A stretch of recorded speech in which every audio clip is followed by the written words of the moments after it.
आता पाहूया कशी सुरू आहे विधानसभेची तयारी, त्या संदर्भातल्या टॉप 9 बातम्या। विधानसभा निवडणुकीसाठी मनसेकडून 2 उमेदवार जाहीर। शिवडीतून बाळा नांदगावकर यांच्या नावाची घोषणा, तर पंढरपूरमधून दिलीप धोत्रेंना उमेदवारी आणि वरळीतून संदीप देशपांडेंच्या नावाची चर्चा। मला वाटलं वरळीत माझ्या विरोधात जो बायडन असेल, मनसेच्या उमेदवारीवरून आदित्य ठाकरेंचा खोचक टोला। शिवडीत मनसे विरुद्ध ठाकरे, तर पंढरपुरात मनसे विरुद्ध भाजपचा संभाव्य सामना रंगणार। शिवडीत ठाकरे गटाचे अजय चौधरी, तर पंढरपुरात समाधान अवताडे हे भाजपचे विद्यमान आमदार। विधानसभा निवडणुकीत मनसे 225 ते 250 जागा लढवणार, राज ठाकरेंची पुन्हा घोषणा।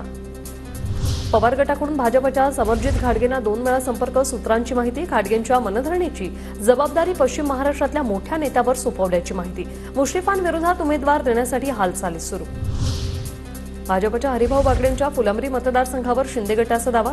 बागडे राजस्थानचे राज्यपाल बनताच ही जागा शिंदे गटाला देण्याची जिल्हाध्यक्ष रमेश पवारांची मागणी। हरिभाऊ बागडेंच्या जागेवरून भाजप शिंदे गटात वादावादी। बागडेंची जागा मागणं म्हणजे वेडेपणा। शिंदे गटाने आमच्या जागा मागण्याऐवजी ज्या जागा आहेत त्यावर ताकद लावावी, भाजप नेते रामूकाका शेळके यांची टीका। कोल्हापूरमध्ये पवार गटाकडून किमान 5 जागांचा आग्रह। चंदगड, राधानगरी, कागल, कोल्हापूर उत्तर, इचलकरंजी या 5 जागांची मागणी।